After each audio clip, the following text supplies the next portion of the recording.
Now, in a recent poll, 91% of Americans said they believe in God. So why are we being tagged as a godless nation? Let's ask, well, my God panel.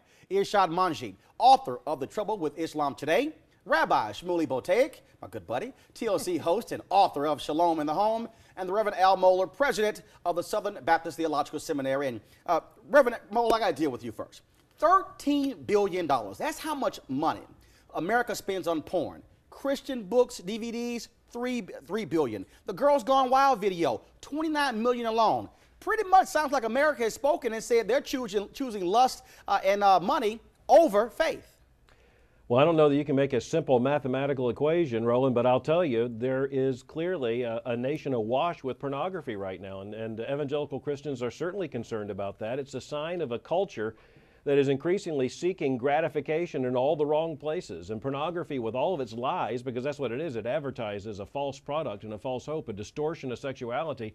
It's one symptom. I don't think it's the cause of the problem, but it is a very glaring and graphic symptom of the problem we face in this country. Rabbi Shmuley, the graphic is pretty interesting. 95%, a recent report said 95% of people have had premarital sex, and the median age when they first had it was 17. I mean, what's going on with America and sex if we're supposed to be this faith-based nation? Well, they have it before they get married. They just don't have it after they get married. I mean, kids today are delivered by a stork. I mean, 1 out of 3 American married couples is entirely platonic. And when husbands and wives do actually have sex, it lasts on average statistically for 7.5 minutes, and that includes the time the husband spends begging. So, you know, we're not looking at we're not a very sex-filled society. We are porn-filled, and the two are very different. Sex is about intimacy, it's about vulnerability, it's about connection. Porn is about objectification, it's about making people into commodities. Why do we do this? Because America is the money-obsessed culture. Everything has to be an object. We have to own it, we have to possess it. The idea of actually sharing our most intimate selves with each other is something we're very afraid of. Do we ever ask ourselves, how could it be that we're the most prosperous, most successful country of all time, and yet we're so miserable? 1 out of 3 women in America go to a doctor for depression. I see Irshad over there shaking her head going. In empathy with all of my friends, not because I'm miserable, especially since I'm standing next to Shmuley here. But look, you asked earlier, Roland, you know, are we all that materialistic? The reality is we are. You know, America has 6% of the world's population and consumes more than 30% of the world's resources. Now, if that is not a recipe for materialism, I don't know what is. But then you asked another fascinating question. Are we, you know, so materialistic that we outdo the rest of the world? I'm not so sure about that. You know, the rest of the world is not free of this sin either. I have a friend who spent the entire summer in Kuwait, that little Middle Eastern country that was once invaded by Saddam Hussein. She wrote to me about all of the poolside parties featuring backless dresses and sparkling diamonds. You go to another part of the Middle East, Dubai, you drown in Gucci bags and slot machines. Rolls Royces and all kinds of things. The difference is, Roland, the difference is that those parts of the world are far more secretive about their materialism and consumerism than America is. You know what that's called? Hypocrisy, my friend. And I just wish that hypocrisy were considered as much a sin as lust and greed. Well, Reverend Mohler, is that part of the problem that we're such an open society? It's on television, it's on the internet, that contributes to it, and that we're so free and so open, it's all over the place. Well, you know, there's no more closed mind than one that claims to be open to everything. And that's where we are in this country, where we talk about tolerating all of these things, but it's not just tolerating it. It's really mainstreaming it in our culture. Pornography is not just now available on the internet and then in the old form of the magazines and books and films and the smutty, you know, movie houses and all the rest. It's now on billboards, it's in the shopping malls, it's advertised on t-shirts that kids are wearing. We have absorbed this really into the very heart of the culture, and that's the most damaging thing, because God gave us the gift of sex, yes, for pleasure, for procreation, but He gave it to us within the covenant of marriage where He knew it would be for our good. We are unleashing this poison into society, and it is inevitable that we will reap all kinds of ill results of this, and as the world is watching, we're telling them that we are a sex-crazed society, and they're getting the point. But Reverend Mohler, look, okay, and I don't think anybody can distance themselves from this. We like sex, we like money. I mean, let's just be honest here. Let's stop being all holier than thou. Which order, Roland, for you anyway? Well, you know, I haven't been home in a week, so I'll leave it alone. But again, the bottom line is, it's a matter of excess in terms of going too far in terms of this whole focus and fascination with money and sex. Well, you know, with all due respect to Reverend Mohler, one of the reasons that we're becoming so sex-obsessed and God-obsessed is the failure of religion. And you hear it, with all due respect, to what Reverend Mohler is saying.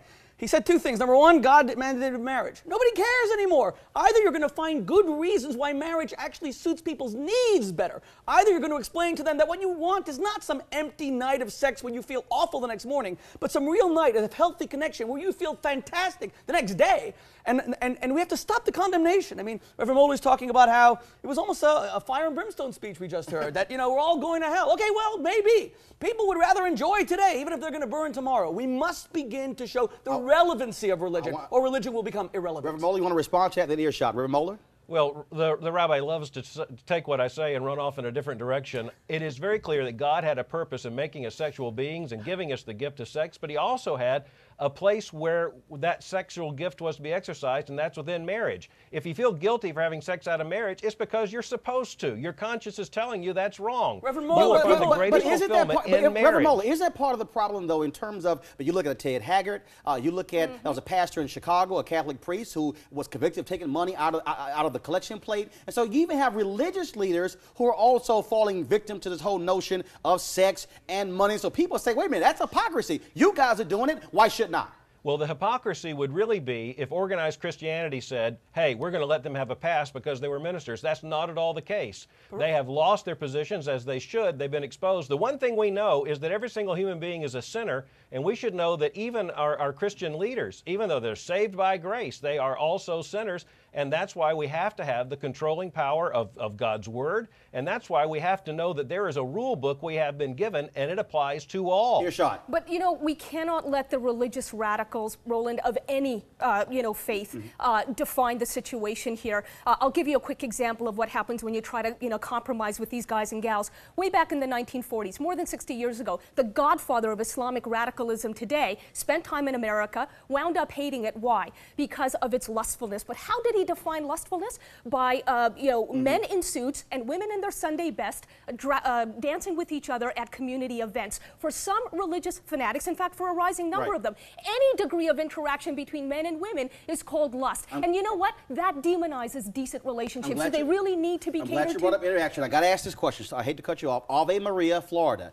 Tom Monahan, Pizza Magnet, is building this exclusive Catholic town. He says he doesn't want any contraceptives. They don't want any porn sold. Irshad, is that the answer, creating this isolated town where you have this perfect sort of scenario? Nothing is perfect because human beings are not perfect. That's the first point to make. But the second is, I'm glad you said the word isolated, because yet again we are seeing the rise of gated communities here. And frankly, in a society that that values its diversity, religious and otherwise, I'm not so sure that hiving yourself off from the rest of society is the way to go. It also it utterly undermines the whole religious message that people are presented with choices and they exercise good choice. I mean, do we want Stepford wives? Right. Is a man really virtuous if he doesn't cheat on his wife because there's no other woman on earth? Religion is about exercising our moral excellence by choosing good things amidst the predilection to do otherwise. Reverend Moeller, want to give the last word. Is Ave Maria, Florida, is that the answer?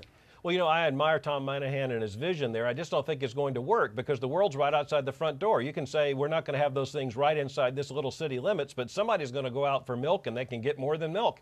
The reality is that the neighborhood of my greatest concern is the human heart, not a piece of real estate. And that's where the Christian message is directed towards how the human heart can be made right with God on issues of money, sex, greed, and all the rest. Reverend Al Moeller, I certainly appreciate it, sir. Thanks a lot. Irshad, Rabbi Shmuley, stick around. You'll be with us for a little bit later.